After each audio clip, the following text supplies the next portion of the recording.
Yes, you're watching the South Australian Sports Show. Time to turn our attention to roller derby. We haven't had a lot of the roller derby girls on the show, but Kate Donnelly, Philippa Schliebs have been good enough to come in. Thanks for coming in, guys. Thanks for having us. I want to ask you about your nicknames first. Phil the Philistine. Yes. How do you get a nickname Philistine? Well, at the start of your roller derby career, so to speak, you get to choose your own name, and whether you want to be called by that name or not, you'll be called by that derby name rather than your own. Yep. And given that my name is Phil and my nickname at uni was Philistine or Philly, I just decided to stick with that.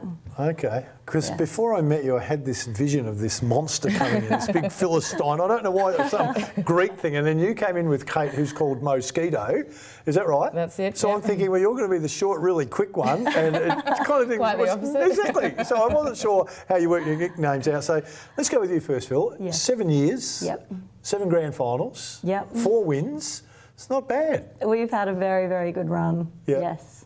So the Salty Dolls have been in the grand final every year for 7 years in a row. Prior to that, we hadn't won many games, but the particular year that I started, there were 8 new recruits and some really strong players that have managed to play all the way through. And each year we've got new players who have, I guess, brought a lot to the team.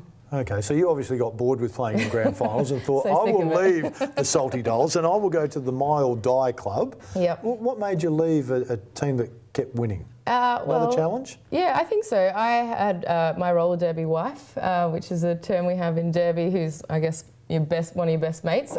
She was having her last year in the Mile Die Club and I wanted to skate with her, so I thought I'll pop over there and give it a shot. I've been around for a while, so, you know, it's good to change it up. Okay. So you're a jammer. Yes. You're a blocker, Kate. Yeah. Blocker is clearly the harder role, is it? Obviously, yeah. Is it? Obviously. Is it really? The blockers make space for the jammers to get through, so she definitely takes a lot more hits than I do. Oh, so you do all the grunt work and you get all the glory. So exactly you're the full right. forward and you're the full back with no acknowledgement at all. Always, yeah. How did you get started? How did you get attracted to roller derby? I ran into a friend who I hadn't seen for a long time, since uni days, and she said she'd been playing roller derby for a couple of years. I'd never even heard of it, and I went to a game at the showgrounds and it was pretty spectacular. There was a huge crowd, bands.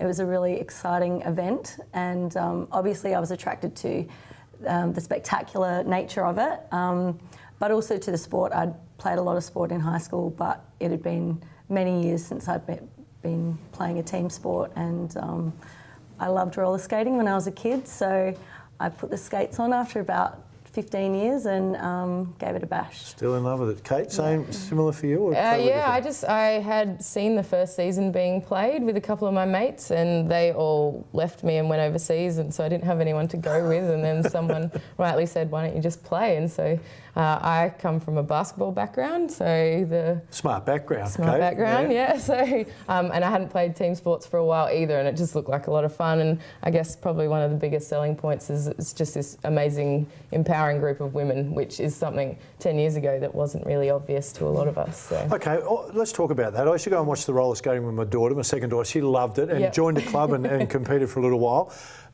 We've seen the AFLW come in now, so suddenly there's more exposure for women in sport. Obviously, they take athletes away from your sport. You've got a recruitment drive coming up. Tell us how that'll work. Yeah, so we have a program, it's called our Fresh Meat program. Fresh Meat. Fresh Meat, yeah. There's some great titles. So at the end of every season, once we sort of know who's retiring or who's not going to be skating anymore, we've got a certain number of spots that we need to fill. Oh, so it's not exactly easy to get a Guernsey. No, okay, so you have to, we have a test, so you have to pass a raw meat test, which is the basic skills that you need for skating, and once you pass that test you go into the fresh meat program, which is more of the derby skills, and then basically however many spots we need to fill, that's how many skaters we'll take that have passed that test. I mean, all up, the fresh meat program goes for about 10 weeks. Yep. It's certainly not just come and skate, see how you go, because a lot of girls haven't played for a long, long time and some haven't skated at all. So we want to make sure that we can teach the women how to fall safely, how to, I guess, use their bodies in a different way, and to feel comfortable taking and receiving hits. Okay. There's a perception about roller derby. You know, there was the old rollerball movie where you're watching people get nearly decapitated and lots of injuries.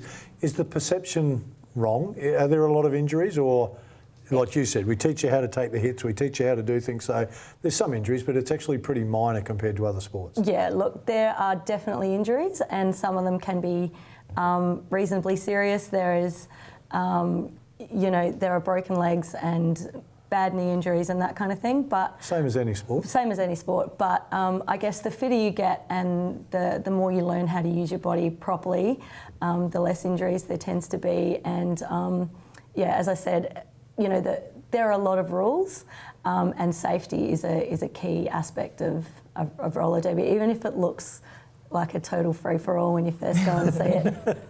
You kind of look pretty aggressive, I must say, but I started to get a grip on it. You guys have had the chance to travel overseas. You've been to different parts of the world with the roller derby. America, we were talking before we came on, is still the biggest, but you've been to Japan, been to New Zealand. Are they more fanatical in one country than another, or they all love it? Everyone does. Yeah. So I guess it sort of started again in the US in 2007, and it's just basically spread throughout the entire world. So even if you just want to travel overseas and need somewhere to stay, you can find the local roller derby league and someone will take you out and look after you while you're there. So. Okay. There does seem to be that great camaraderie with it. I mean, we have the Great Southern Slam, isn't it? Yep. Which is the biggest tournament in the world here in Adelaide. Yep. Yeah, you guys do a really good job of keeping that a secret. Why is that? Well, it's not a secret in the roller derby world, that's for sure. But, we talk about the Tour Down Under here and we have some great sporting events. Clearly, this is a great sporting event, but we just don't hear much about it. To be the biggest in the world is pretty special. Do we miss it for some reason? Yeah, I mean, roller derby is still an underground sport, even though it's been around for 10 years in Australia. But we get more than 800 skaters at the Great Southern Slam, and representing more than 45 teams from Australia and New Zealand.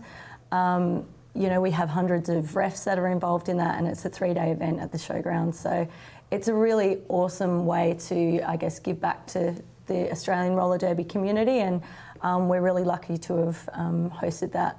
Hey, well done, because it brings a lot of dollars into the state as well. Yeah. Just quickly, the finals. Thanks, the government don't give you a lot, I'm sure. The Mile Die Club or the Salty Dolls, who's going to win it next time round? Next year?